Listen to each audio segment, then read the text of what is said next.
I mean, I like did the whole. I modified it and stuff. I guess I could testify it.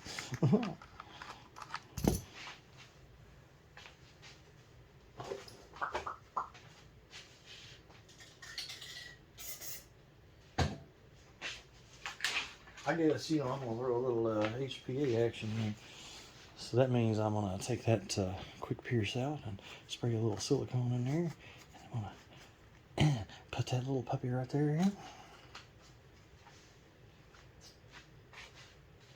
Now here's what those 9CI tanks look like before I Cerakote them. I think I am actually going to just start offering some of these like this if somebody wants to go the super economic route and just get one, and me not have to go to the trouble of Cerakoting it. I could definitely do it cheaper. I think they're not quite, I don't think they're very attractive, but this isn't exactly a Shogun, a Shogun. I just what I did there. But, oh yeah, let me show you something.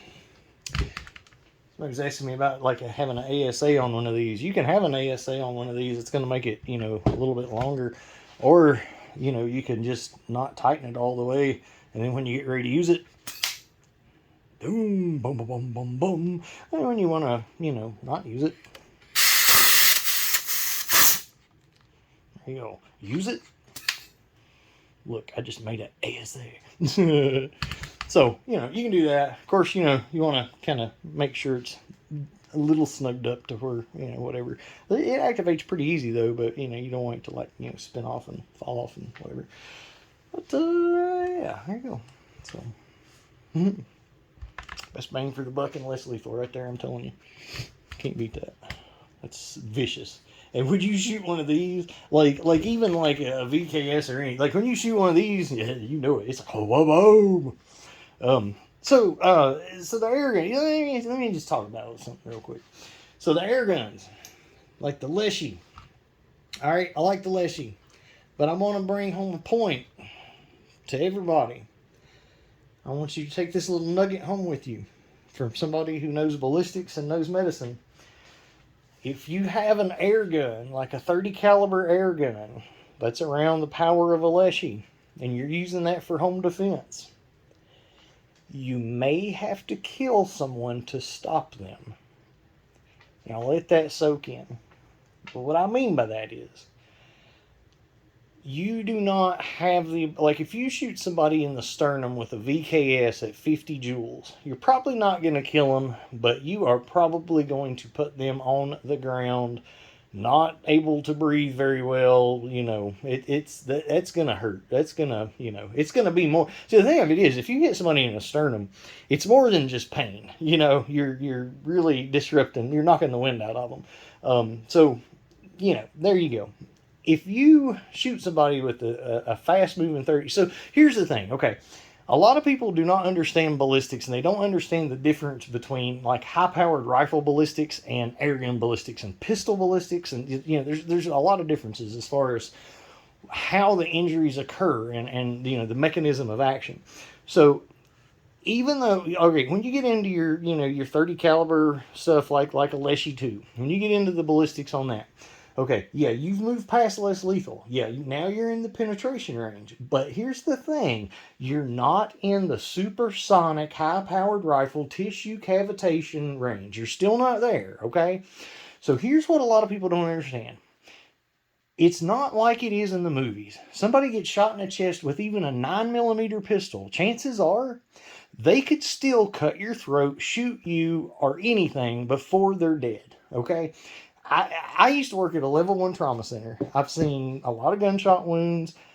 I've seen people take 3 shots and an hour later be sitting there talking to you, waiting to go to surgery. It's not like it is in the movies. And what you have to realize by that is there's a difference. And now here's the thing. An air gun, okay, I've got 5 people coming with weapons across my lawn, right? What do I want? I want the Leshy or Terminator, right?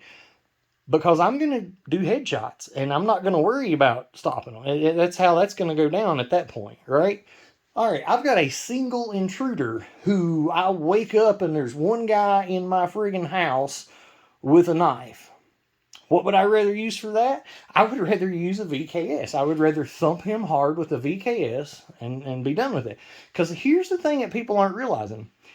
Hopefully, when you do that, when you hit somebody with a VKS, you're going to deter them with that hard thump, that knockdown power, whatever. If you're dealing with an air gun, you're going through them, okay? But again, you're not at tissue cavitation speeds and velocities. You're not there, okay? So in order for that air gun to stop that person, you got to wait for them to bleed out internally. And that's what people are not realizing. There's no knockdown power to a 30 caliber punching a little hole in you. So what does that mean? Does that mean you shouldn't use one for home defense? Absolutely not. No, they're great. Just know that's the thing. And I really want people to learn from me and realize that I'm not pushing any one thing anyway. I just want people to see every side of stuff, and I want them to understand that different things are more effective different ways, and you need to understand the mechanism of action, and you need to understand your application in order to understand, how to best use whatever tool you're using. Okay, I mean, hey, let's make it a little more relevant, why don't we? So, here's a couple more things to consider. And this is just stuff I've been pondering because, I've shot airguns since I was like a kid, but I'm not an airgun aficionado. I love the less lethal stuff. And here's the thing. This scratches an itch for me that this doesn't with stretching out there and doing some, precision distance shooting, which I love to do. These, you're not really going to get that out of this. But you know what? This scratches an itch for me that this don't. Now, this actually is pretty customizable and all that, right? But it's not quite a Barbie doll for men like this. This is pretty much just as good as the old AR Barbie doll for men, really. So, you get to scratch that itch. You can put all your Magpul stuff that your buddy has and whatever, da-da-da-da-da. So, there's a good itch to scratch with those. Another itch to scratch with these, and this one actually matters in home defense, personal defense, and all that. Almost all of your, air guns and stuff like this come moderated. They're quiet, very, very quiet. Now, if you're shooting squirrels in your backyard, that's fan-freaking-tastic. If you're trying to scare off an intruder without killing him, that's not great. And again, back to the nugget that I want you to get from this. To stop somebody with this, you might have to kill them. Okay. This is a lot louder than this. This looks a lot more like a real something than this. I mean, come on.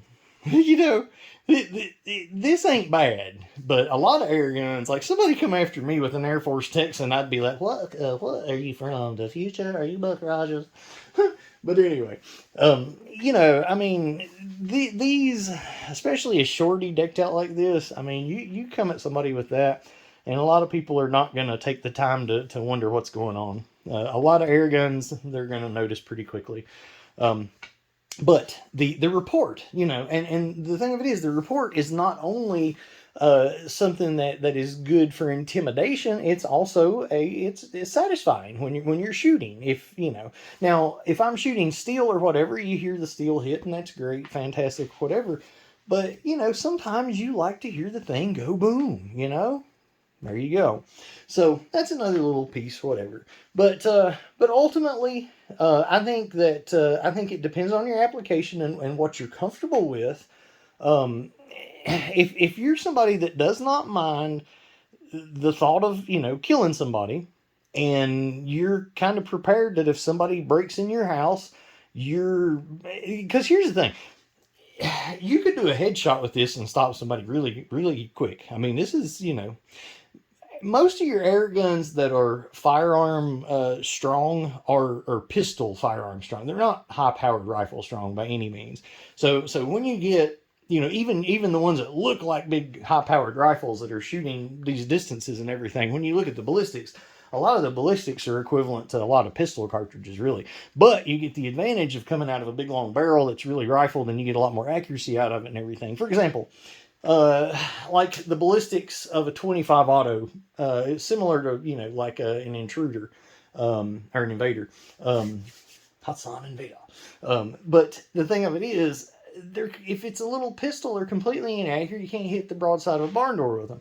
Well, you put it in that big old long barrel thing, and you can actually put it exactly where you want it. So now the ballistics, it's a little different, because now you're actually placing your shot where you want it, which is the big problem with the 25 auto. So anyway, all right, back to this. I digress.